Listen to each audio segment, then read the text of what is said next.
네, 반갑습니다. 오늘은 시편 22편을 통해서 고난받는 메시아에 대해서 함께 은혜를 나누도록 하겠습니다. 시편 22편 말씀은 십자가에 달리신 예수님에 대한 내용을 담고 있습니다. 단순히 예수님에 대한 어떤 정보를 알려주는 것이 아니지요. 마치 다윗이 이 십자가에 달린 예수님이 되어 시를 쓴 것처럼 십자가에 달리신 예수님의 고통과 절망과 그 아픔이 고스란히 느껴지는 시입니다. 그래서 시편 22편은 십자가에 관한 제5복음서 이런 별명이 있습니다. 본문 1절부터 보시면 아주 놀라운 말로 시작이 됩니다. 1절은 우리가 잘 알고 있는 탄식 소리로 시작되고 있습니다. 내 하나님이여 내 하나님이여 어찌 나를 버리셨나이까. 히브리어로 하면 엘리 엘리 나마 사박다니. 예수님께서 십자가에서 하신 그 7개의 말씀 중에서 4번째 말씀에 해당이 됩니다.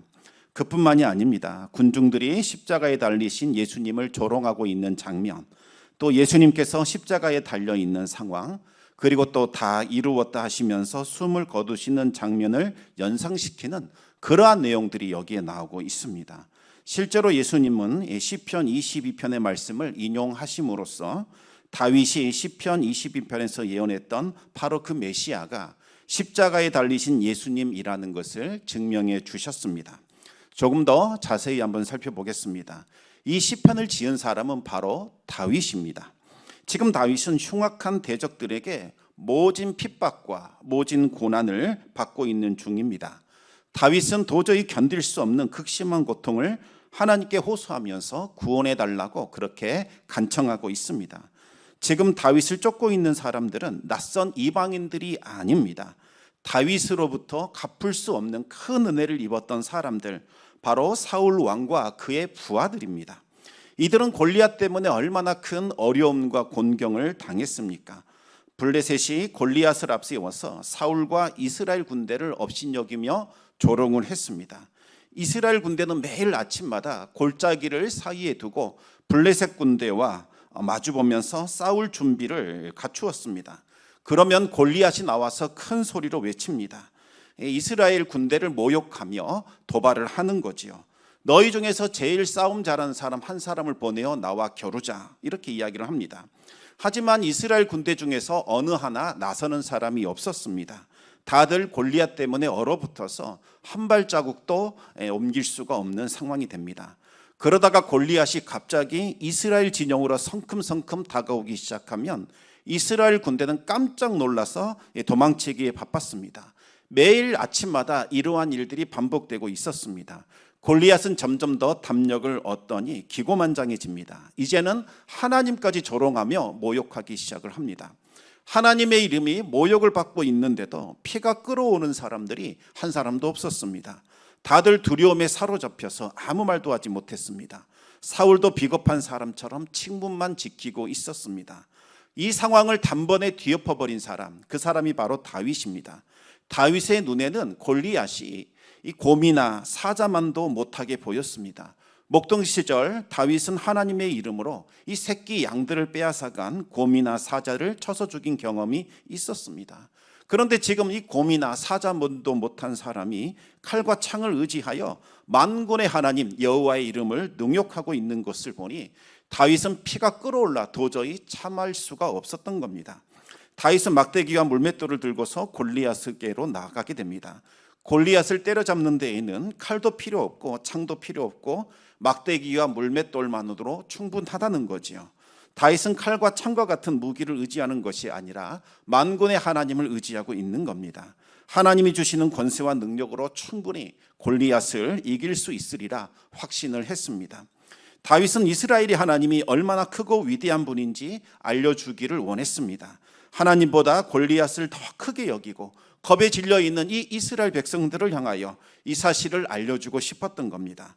또 겁을 상실하고 하나님을 모욕하고 있는 골리앗과 블레셋 사람들에게도 이 사실을 분명히 새겨주기를 원했습니다. 그리고 온 천하 만민들 역시 하나님의 이름을 높이며 하나님을 두려워하는 그와 같은 마음을 갖게 되기를 원했습니다. 다윗은 골리앗을 아주 손쉽게 제압을 했습니다. 단번에 상황을 역전시켜 버렸습니다. 골리앗이 다윗 앞에서 허무하게 쓰러지는 것을 본 이스라엘 백성들은 이제 담대함을 얻어서 블레셋 군대를 향하여 돌진합니다. 깜짝 놀란 블레셋 군대들은 다들 도망치기에 급급했습니다. 이스라엘 군대는 도망치는 블레셋 군대를 추격하며 그들을 멸절시켰습니다. 사울과 이스라엘 백성들은 다윗으로 인하여 큰 승리를 거두게 됩니다. 그 후로도 다윗은 어디로 가든지 하나님이 함께 하셨고 승승장구하게 됩니다. 사울은 다윗을 총애하게 되고 사위로 삼게 됩니다. 하지만 다윗이 점점 더 입지를 넓혀갈 때마다 다윗을 시기하고 질투하는 사람들이 더욱더 늘어나게 됩니다. 그들은 다윗을 전혀 알지 못했던 그와 같은 사람들이 아니었습니다. 다윗과 함께 목숨을 걸고 전쟁터를 누비던 바로 그 용사들이었습니다. 피보다 진한 우정을 맹세했던 친구들이었습니다. 그들이 다윗을 모함하고 악담을 퍼뜨리기 시작을 합니다. 지금 다윗은 왕권을 노리고 있다, 이와 같은 말을 공공연하게 흘림으로써 사울과 다윗을 이간질시킵니다. 다윗은 하루아침에 반역을 도모하는 역적이 되어버렸습니다. 그날 이후로 다윗은 사울에게 쫓기게 되었고 또 생명을 함께 나누었던 친구들에게도 쫓기는 비참한 신세가 되었습니다. 여러분, 고난이라는 것은 그 자체만으로도 너무나 힘들고 괴롭고 어렵습니다. 고통스럽습니다. 그럴지라도 곁을 지켜주는 사람들만 있다면 충분히 이겨낼 수 있죠. 힘들고 어렵고 고통스러울지라도 함께 짐을 나눠질 수 있는 사람이 있다면 극복할 수 있을 겁니다. 하지만 가장 믿었던 사람들, 가장 친하고 가까이 지냈던 사람들의 배신 때문에 고난이 찾아온다면 이야기가 달라집니다. 그때는 이겨내기가 너무나도 어렵게 됩니다.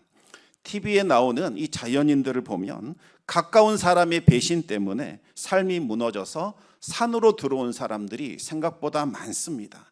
믿었던 사람들에게 배신을 당하게 되면 살아갈 수 있는 힘이 완전히 사라지게 됩니다. 왜 살아가야 하는가? 살아가야 할 소망도 잃어버리고 살아가야 할 이유도 사라지게 됩니다. 그저 모든 것이 다 싫어집니다. 사는 것도 싫고 사람도 싫어지게 되지요. 그래서 아무도 없는 산에 들어가서 그곳에 살게 되는 겁니다.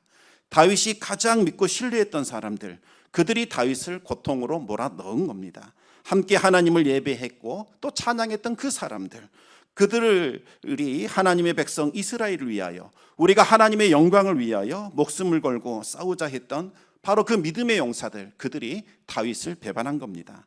믿고 의지했던 믿음의 형제 자매들에게 배신당하면, 버림받으면 더 이상 믿고 의지할 수 있는 사람이 완전히 없어지게 됩니다. 이제는 누구를 믿을 수 있고 이제는 누구를 의지할 수 있겠습니까? 믿음의 형제 자매들을 실족하게 하거나 믿음에서 이탈하게 하는 일은 절대로 있어서는 안 되는 일입니다. 믿음의 형제 자매들에게 씻을 수 없는 아픔과 상처를 주는 것은 그들을 교회 밖으로 내쫓아 마귀의 먹잇감으로 내어주는 것이나 마찬가지라는 겁니다. 그래서 주님이 이렇게 말씀하셨습니다. 나를 믿는 자 중에서 하나라도 실족하게 한다면 차라리 연자 맷돌을 목에 달아 깊은 바다에 빠뜨려 드리는 것이 낫다, 이렇게 말씀하셨습니다. 공동성경 번역을 보시면 이렇게 번역하고 있습니다. 나를 믿는 이 보잘것없는 사람들 가운데 누구 하나라도 죄짓게 하는 사람은 그 목에 연자 맷돌을 달고 깊은 바다에 던져져 죽는 편이 오히려 나을 것이다. 시편에서 나오는 악인은 누구일까요? 질 나쁜 악당들 말하는 것이 아닙니다. 무자비한 폭행을 가하거나 살인하는 폭력배나 살인자들, 이들을 말하는 것이 아닙니다. 입술로는 하나님을 믿는다 말하지만 그 마음에는 하나님 없지, 설마 하나님 있을까, 이렇게 하나님을 부인하는 사람들을 말합니다. 이들이 바로 악인들입니다. 하나님을 찬양하고 하나님을 예배드린다 하지만 실제로는 하나님을 인정하지 않는 사람들입니다. 이들은 자신들의 이익을 위해서, 이득을 보고자 하나님을 믿는 것처럼 행세하는 것에 불과합니다. 반면에 시편에 나오는 의인은 철저하게 하나님을 믿고 인정하는 사람들을 말합니다. 입술로도 하나님을 찬양하고 경배하지만 삶의 자리에서도 하나님을 의식하면서 살아갑니다. 자기 자신을 마치 하나님 얼굴 앞에 세워두는 사람처럼 그렇게 살아갑니다. 하나님의 살아계심, 현존을 느끼면서 매일을 살아가지요. 종교개혁자들이 코람데오라는 말을 외쳤는데 이 말뜻은 하나님 앞에서라는 의미입니다. 하나님이 늘 보는 것처럼, 하나님이 나를 주목하고 있는 것처럼 그 하나님을 의식하면서 매일 주어진 삶을 살아가는 것, 그것이 바로 코람데오이고 이것이 바로 시편이 말하는 의인의 모습입니다. 의인들은 하나님의 살아계심, 현존을 의식하면서 살아갑니다. 그리고 그 자체를 인생의 가장 기쁨이요, 즐거움이요, 보람이요, 가치로 느낍니다. 그러면 여러분, 일상의 삶에서는 누가 더 잘 될까요? 하나님을 믿는 척하지만 실제로는 자신의 이득을 행하는 악인들이 잘 될까요? 어떠한 환난과 어떠한 희생과 어떠한 손해를 보더라도 끝까지 믿음을 지키며 살아가는 의인들, 이 사람들이 더 잘 되는 걸까요? 사람들의 눈에는 정말 의인들이 융통성도 없고 꽉 막힌 사람처럼 보일 뿐입니다. 오히려 이 악인들, 믿음을 위해서라면, 이익을 위해서라면 자신의 믿음도 버릴 수 있는 그와 같은 사람들이 더 잘 되는 것처럼 보입니다. 불신자들 역시 이들을 칭찬하지요. 오히려 의인들을 보면서 말을 합니다. 참 굳이 너처럼 그렇게 믿음 생활할 필요가 있겠느냐? 봐라, 저 사람 얼마나 멋지게 신앙생활 하느냐? 저 사람은 얽매이지도 않고 저 사람은 자유롭게 하나님도 믿고 또 세상 살면 세상대로 살아가지 않느냐? 얼마나 근사하고 멋진 삶을 사느냐? 만약 내가 믿음을 갖는다면 나는 너처럼 살지 않고 저 사람처럼 하나님 믿을 것 같다. 그렇게 인정을 해줍니다. 여러분, 믿음의 의인들을 핍박하는 사람이 과연 누구라고 생각하십니까? 불신자들이 핍박하는 걸까요? 물론 그럴 수 있습니다. 하지만 많은 경우를 보면 입술로는 하나님을 믿는다고 하면서 마음으로는 하나님을 부인하는 자들, 하나님을 거부하는 사람들, 바로 악인들이 의인들을 자주 핍박합니다. 의인들이 의로운 행실 때문에 자신들의 악한 정체가 탈로 나버리기 때문입니다. 그래서 악인들이 의인들을 미워하고 조롱하고 핍박하는 겁니다. 다윗도 마찬가지였습니다. 사울과 그의 부하들이 진정으로 하나님을 섬기고 경외했던 자들이라면 다윗을 핍박하지 않았을 겁니다. 하나님의 말씀에 순종해서 이스라엘의 왕권이 다윗에게 평화롭게 넘어갈 수 있도록 그렇게 협력을 해줬을 겁니다. 하지만 그들은 입술로만 하나님을 경배했을 뿐이지 그들의 마음은 하나님을 부정하고 있었습니다. 이익이 되면 하나님을 믿는 것처럼 행세를 하지만 조금이라도 불리해진다면 가차없이 하나님을 외면하는 자들입니다. 그들은 자신들의 기득권을 지키고자 다윗을 핍박하고 죽이려고 했던 겁니다. 다윗을 믿었던 사람들, 이 다윗은 자신이 믿었던 사람들, 그 신뢰했던 사람들에게 배신당하고 버려졌습니다. 이제는 다윗에게 하나님 한 분밖에 남지 않았습니다. 그런데 어찌된 일인지 이제는 하나님마저 침묵하는 것처럼 느껴졌습니다. 하나님도 다윗을 외면하고 있는 것처럼 그렇게 느껴진 겁니다. 다윗은 자기 자신을 하나님 얼굴 앞에 세워두고 살아가고 있노라 그렇게 자부하고 있었는데 하나님이 어찌된 일인지 얼굴을 돌려버리고 다윗을 외면하고 있는 것처럼 느껴졌습니다. 하나님이 얼굴을 돌리셨다는 것은 의인이 당할 수 있는 고통 중에 가장 크고 극심한 고통입니다. 다른 것 다 견딜 수 있습니다. 하나님이 함께해 주신다면, 하나님이 위로해 주신다면 그 어려운 것 다 이겨낼 수 있지요. 그러나 믿고 의지했던 하나님마저 얼굴을 돌린다면 이것은 도저히 견딜 수 없는 일이 됩니다. 의인이 하나님께 버림받았다는 것은 죽음에 들어갔다는 것이나 마찬가지이기 때문입니다. 다윗은 지금 죽음과 같은 극심한 고통을 느끼며 절규하고 있습니다. 시편 22편 1절과 2절 말씀을 우리 같이 한번 읽어보겠습니다.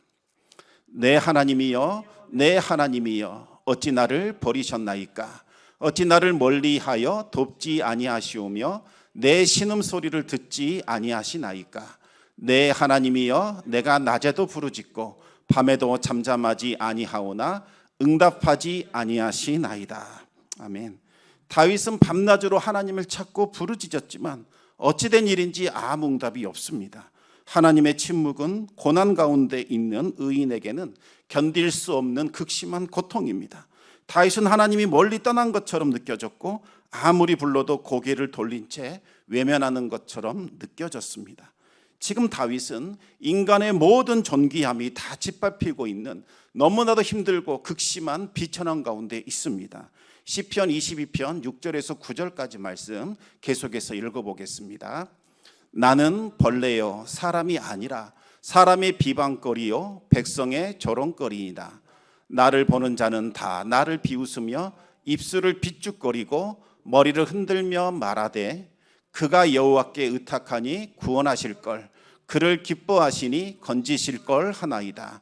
오직 주께서 나를 모태에서 나오게 하시고 내 어머니의 젖을 먹을 때에 의지하게 하셨나이다. 아멘. 다윗은 자기 자신이 사람이 아니다, 나는 벌레다, 이렇게 말하고 있습니다. 여기서 벌레는 구더기를 말하는 거죠. 보자마자 발로 밟아 죽이는 바로 그 벌레, 이것이 지금 다윗의 모습입니다. 보는 사람들마다 벌레를 보는 마냥 다윗을 비방하고 수근거리고 조롱하기 시작을 합니다. 무슨 잘못을 저질렀기에 이와 같은 모욕과 수치와 비방을 받아야 하는 겁니까? 하나님을 신실하게 믿고 의지한 것, 이것밖에는 없습니다. 하나님의 말씀을 붙들고 거룩하게 살려고 몸부림친 것, 이것밖에는 없다는 거지요. 악인들은 다윗의 등에 비수를 꽂는 말을 했습니다. 다윗이 하나님을 의탁하니 하나님이 다윗 구원해 주실 걸, 하나님이 다윗을 기뻐하신다니 하나님이 건져주시겠지. 이게 무슨 말일까요? 그들도 다윗의 믿음만큼은 인정해 준다, 이런 의미일까요? 다윗이 하나님을 의지하고 있으니 하나님이 다윗을 구원해 주실 거야, 이런 뜻일까요? 다윗이 하나님을 기뻐하시니까 반드시 하나님이 다윗을 구원해 주실 것이다, 그 믿음을 표현하고 있는 것일까요? 결코 그렇지 않습니다. 그들은 지금 다윗의 믿음을 멸시하고 있습니다. 그들은 하나님마저도 업신여기고 있습니다. 그들이 하는 말은 이런 의미입니다. 다윗 저 사람 참 어리석은 사람이다. 있지도 않은 하나님을 의지한다고 하니까 참 얼마나 어리석은가. 하나님이 기름 부어 자신을 왕으로 세웠다고 하는데 이게 말이나 되는 소리인가. 어디 두고 보자. 하나님이 있다면 그 잘난 다윗 구원해 주지 않겠는가. 하나님이 다윗을 기뻐한다고 하니 하나님이 그를 건져주지 않겠는가. 이토록 다윗은 비참한 상황이 지속되고 있는데 그 이유가 하나님이 나를 돌아보지 않기 때문이다, 이렇게 생각을 했습니다. 하나님이 등을 돌리시고 부르짖는 소리를 외면하고 있기 때문에 이와 같은 고난 가운데 있다고 생각을 한 겁니다. 만약 하나님이 한 번만 돌아봐 주시면, 하나님이 한 번만 나를 건져주신다면 구원을 얻게 될 것이요, 수치와 비방에서 벗어날 수 있을 것이라고 다윗은 지금 생각하고 있는 겁니다. 그러나 낮에도 부르짖고 밤에도 부르짖지만 하나님은 응답하지 않는 것처럼 느껴졌습니다. 하나님이 자신을 버린 것처럼 느껴지게 된 겁니다. 여러분, 우리 인간이 겪는 모든 문제의 근본의 원인이 무엇일까요? 바로 이것은 하나님과의 단절 때문입니다. 죄로 인하여 하나님과 단절이 되었고 하나님께 버림받았기 때문에 각종 고난과 어려움과 문제들이 찾아온 겁니다. 다윗은 몰랐습니다. 왜냐하면 의인이었기 때문에 여태껏 그것을 몰랐던 거지요. 언제나 하나님과의 친밀한 교제가 있었기 때문에 악인들이 겪고 있는 그 영적인 고통과 아픔을 알지 못했습니다. 하나님께 버림받는 그 고통이 무엇인지 다윗으로는 알 수가 없었지요. 하지만 이토록 극심한 고난을 통해서 마침내 다윗은 하나님께 버림받은 사람들, 하나님과의 관계가 단절된 사람들이 겪는 그 비참함과 고통과 아픔이 무엇인지를 비로소 깨달을 수 있게 되었습니다. 여러분, 이 다윗의 외침은 훗날 십자가에 달리신 예수님께로부터 그대로 재현이 됩니다. 예수님은 하나님의 존귀한 분이시요, 가장 소중한 분이시요, 가장 친밀한 분이셨습니다. 예수님은 하나님과의 단절된 것이 어떤 것인지 단 한 번도 알지 못했던 분이셨습니다. 죄인들이 겪고 있는 이 영적인 고통, 아픔, 죽음의 권세가 무엇인지 예수님 알지 못했습니다. 그런데 십자가에 달리신 그 순간, 그 고통을, 그 아픔을, 그 비극과 절망을 온 몸과 마음과 영혼으로 느낄 수 있게 되었습니다. 예수님이 온 인류의 죄를 뒤집어쓰고 십자가에 달린 그 순간 하나님께 버림받았고 고통 가운데 죽을 수밖에 없는 인간의 그 절망을 몸소 느끼며 체험할 수 있었습니다.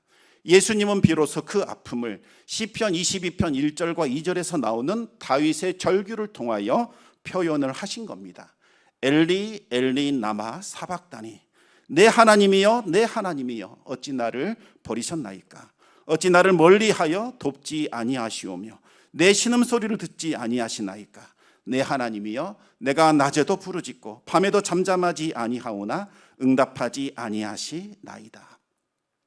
우리 예수님은 이른 새벽부터 빌라도의 법정에서 신문을 당하셨고 또 채찍에 맞으셨습니다. 살점이 떨어져 나가고 피가 솟구쳐 나와도 우리 주님은 묵묵히 그 모든 것들을 다 짊어지시고 침묵하셨습니다. 담담하게 그 모든 수치와 모욕과 고통을 받아들이신 겁니다. 또 십자가를 지고 골고다를 오르는 동안 수차례 넘어지고 또 넘어지셨지만 아무 말씀하지 않으셨습니다. 또 손과 발이 못에 박히는 그때에도 아무 말씀을 하지 않으셨습니다. 그러나 십자가에 달리셔서 인간의 모든 죄를 지고 하나님께 버림받고 하나님의 저주를 온몸과 영혼으로 받게 되었을 때, 그때에는 더 이상 침묵할 수 없었습니다. 왜 나를 버리셨습니까? 울부짖으며 절규하게 됩니다. 예수님의 그 절규는 예수님이 우리를 얼마나 사랑하시는가, 그것을 느끼게 해줍니다. 예수님은 절대로 하나님께 버림받으실 분이 아닙니다. 그래서도 안 되는 분이십니다. 하나님의 존귀한 분이요, 의로운 분이시요, 하나님께서 사랑하는 분이셨습니다. 그럼에도 불구하고 예수님은 인류를 구원하고자 자발적으로 하나님께 버림받는 길을 선택하신 겁니다. 그런데 여러분, 내 하나님이요, 내 하나님이요, 이 탄식에는 지금 하나님을 원망하고 불평하고 있는 것이 아닙니다. 여전히 하나님에 대한 신뢰, 하나님에 대한 의지를 버리지 않고 있다는 것을 보여주고 있습니다. 지금 비록 고통 가운데 있고 하나님께 버림받는 상태이기는 하지만 여전히 하나님은 나의 하나님이시요, 나에게 도움과 구원을 베풀어 주실 분이라는 사실을 확신하고 있는 겁니다. 다윗도 이 고백을 통하여 불변의 믿음을 표현했고, 십자가에 달리신 예수님도 이 고백을 통하여 하나님을 향한 불변의 믿음을 표현하신 겁니다. 다윗은 출생 때부터 하나님의 보호 아래에 있었습니다. 다윗이 태어나기도 전에 하나님이 미리 선택하셨고 하나님의 지극한 돌보심 가운데 다윗은 출생했습니다. 그런데 현실은 어떻습니까? 과거에 경험했던 그 하나님의 사랑과 돌보심을 이제는 전혀 발견할 수 없는 참담한 상황 가운데 있습니다. 잔인한 원수들이 힘센 황소들처럼 죽이려고 달려드는 상황입니다. 고통과 질병으로 모든 영과 육은 죽음의 문턱에 이르렀습니다. 원수들이 들깨처럼 손과 발을 찔렀고 온몸이 말라 피골이 상접했습니다. 뼈를 설 수 있을 정도로 육체가 말라서 뼈만 앙상하게 남아있는 그와 같은 상황입니다. 이보다 더한 고난이 세상 어디에 있겠습니까? 다윗은 그 극심한 고통을 통해서 깨닫는 바가 하나 있었습니다. 자신이 겪고 있는 이 고난은 장차 하나님이 보내실 구원자 메시아께서 받으실 고난과 관계가 있다는 사실을 그때야 비로소 알게 됩니다. 다윗은 울부짖는 가운데 성령의 감동하심을 받아서 자신이 경험하고 있는 이 고난이 어떤 의미가 있는지를 깨닫게 되었습니다. 지금 다윗이 겪고 있는 이 고난은 장차 메시아가 받게 될 엄청난 순환이라는 것을 알게 되었던 겁니다. 그분은 처음부터 거룩하신 분이요, 존귀하신 분이요, 처음부터 하나님의 아들이셨습니다. 죄를 전혀 발견할 수 없는 분이셨습니다. 그럼에도 불구하고 그분은 자신의 본성과 신분에 전혀 어울리지 않는 고난과 연약함을 자발적으로 선택하셨습니다. 왜 그분이 자발적으로 그 고난과 연약함을 선택하신 걸까요? 첫 번째 이유는 인간의 연약함을 직접 체험하기를 원하셨기 때문입니다. 인간을 이해하려면 그들의 고난도 그들의 연약함도 직접 알아야 합니다. 그들과 같은 모습이 되셔서 그들이 겪고 있는 고난과 연약함을 체험해야만 비로소 인간을 제대로 알 수 있고 그들을 대변해 줄 수가 있는 겁니다. 두 번째 이유는 고난으로 비록 죽음을 당하셨지만 생명의 능력으로 그 죽음을 이기시고 죄와 사망의 권세를 깨트리기를 원하셨기 때문입니다. 여러분, 연약한 인간들과 하나님이 보내신 메시아의 차이점이 바로 여기에 있습니다. 우리 인간은 고난을 이길 수가 없지요. 죄와 사망의 권세를 깨트릴 수가 없습니다. 하지만 하나님께서 보내신 메시아는 고난을 극복할 수 있고 죄와 사망의 권세를 깨트릴 수 있습니다. 그런데 누구든지 예수님을 믿고 영접하게 되면 주님의 그 권세와 주님의 능력과 주님의 승리를 나의 것으로 덧입을 수 있게 됩니다. 예수님 안에 거한다면 고난을 극복할 수 있게 되고 죄와 사망의 권세를 깨트릴 수 있게 되는 겁니다. 예수님께서 하나님께로부터 모든 권세를 부여받고 하늘에 있는 자들과 땅에 있는 모든 자들로부터 경배를 받으신 것처럼 이제 주님을 믿고 영접한 사람들 역시 하나님의 자녀가 되어 예수님과 함께 영원토록 왕노릇하게 될 겁니다.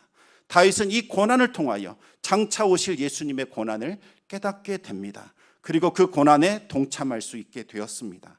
그런데 여러분, 예수님의 고난에만 동참하는 걸까요? 그렇지 않습니다. 예수님의 고난에 동참하는 자들은 누구나 다 예수님의 부활과 예수님의 승리에도 동참하게 됩니다. 예수님의 고난이 다윗의 고난이 되었던 것처럼 예수님의 부활이 다윗의 부활이 되고 예수님의 승리가 다윗의 승리가 되는 겁니다. 예수님께서 받으신 모든 권세와 능력과 존귀가 이제는 다윗의 것으로 전가되어 다윗이 그것을 누릴 수 있게 되는 겁니다. 여러분, 이것이 바로 고난이 가진 힘이자 신비입니다. 하나님의 백성이라 할지라도 우리가 여러 가지 고난을 만날 수 있게 됩니다. 고난 없이 살다가 주님 품에 안기면 얼마나 좋겠습니까? 그러나 현실은 그렇지 않습니다. 사탄이 우는 사자처럼 달려들기 때문에 우리 성도들 역시 원치 않는 고난과 환난과 어려움을 당하기 마련입니다. 이해할 수 없는 일들로 인하여 우리가 괴로움을 겪게 됩니다. 그럴 때 우리 성도들이 해야 할 일이 있습니다. 그것은 바로 주님이 받으신 고난을 기억하면서 인내하는 거죠. 아무런 흠도 죄도 없으신 예수님께서 고난을 받으셨는데 어찌 나라고 그 고난에서 피할 수 있겠습니까? 그렇게 받아들여야 합니다. 그리고 예수님의 고난은 장차 영광으로 이어진다. 이 사실을 기억해야 합니다. 우리 성도들의 고난도 예수님의 영광으로 이어질 것이요, 예수님의 능력과 권세가 나타나게 될 것이라는 것을 확신할 수 있어야 합니다. 노 크로스, 노 크라운이라는 말이 있지요. 크로스는 십자가고 크라운은 왕관입니다. 십자가 없는 왕관은 없다는 겁니다. 십자가가 없으면 영광의 면류관도 없다는 겁니다. 고난을 통과한 성도들은 찬란하고 영롱한 빛을 드러내게 됩니다. 그래서 바울은 디모데에게 유언과도 같은 편지를 남기면서 복음과 함께 고난을 받으라, 그렇게 권면을 했던 겁니다. 우리의 교회와 가정과 일터와 우리의 삶의 자리에서 크고 작은 고난들이 늘 우리에게 다가옵니다. 그럴 때 우리는 이 고난을 자꾸 회피하려고 합니다. 하나님을 원망하며 탓합니다. 왜 고난이 나에게 오는 것을 막아주지 않으셨습니까? 왜 이 고난이 무슨 유익이 있기에, 내가 무슨 잘못을 했기에 이 고난을 받아야 한단 말입니까? 우리는 그렇게 울부짖으며 탄식합니다. 그러나 고난은 우리가 예수 그리스도의 고난에 참여하는 그러한 축복의 기회가 됩니다. 우리는 그 고난을 통해서 예수님이 받으신 고난이 어떠한 건지, 우리를 위한 사랑이 얼마나 크셨는지 우리가 느낄 수 있게 됩니다. 그리고 그 고난을 받아들임으로써 우리가 십자가의 고난에 동참하게 될 때에 우리는 예수님의 영광에도 동참하는 자들이 됩니다. 그 고난을 통하여 가까이 다가오시는 하나님, 우리를 끝까지 사랑해 주시는 하나님, 우리를 새롭게 만드셔서 놀라운 일들을 행하실 하나님을 우리가 느끼고 경험하게 된다는 말씀입니다. 날마다 이 고난이 올지라도 낙심하지 마시고 십자가에 달린 주님을 기억하시면서 주님이 주시는 힘으로 모든 어려움들을 이겨내시기 바랍니다. 고난이 올 때에 고난을 피하게 해 주십시오, 기도하는 것이 아니라 이 고난을 극복할 수 있는 힘을 주시고 이 고난 가운데 숨겨진 하나님의 지혜와 비밀과 능력과 신비를 경험할 수 있게 해 주시옵소서. 이 고난을 통하여 더욱더 십자가에 가까이 다가가게 해 주시고 이 고난을 극복함으로써 하나님의 영광을 바라보는 자들이 되게 하여 주시고 우리의 삶 속에 하나님의 영광과 능력과 부활의 기적과 생명의 역사가 나타날 수 있도록 주 하나님 은혜 베풀어 주시옵소서. 그렇게 기도할 수 있는 우리 성도들 되시기를 우리 주님의 이름으로 축원합니다. 이 시간 우리 함께 기도하기를 원합니다. 특별히 이 고난 주간, 이 고난의 신비에 대해서 우리가 묵상하기를 원합니다. 우리에게 다가온 고난, 이해할 수 없는 고난, 왜 하나님을 믿는 나에게 이와 같은 일이 생기는 걸까? 우리는 이 고난 때문에 너무나 힘들어하고 때로는 하나님을 의심하고 하나님을 불신하기도 합니다.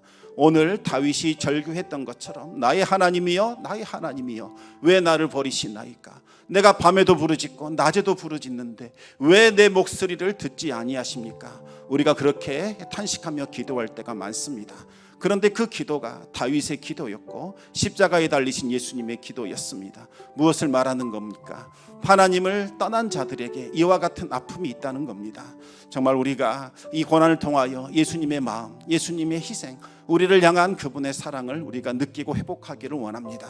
그리고 이 고난이 이제는 정말 예수 그리스도의 고난이 되게 하여 주시고 하나님께서 우리에게 축복을 주시는 통로가 될 수 있게 해달라고 기도했으면 좋겠습니다. 그리고 그 이 고난을 우리가 통하여 새롭게 변화됨으로 이제는 하나님의 능력 있는 자로서 살아갈 수 있게 해달라고 우리 같이 기도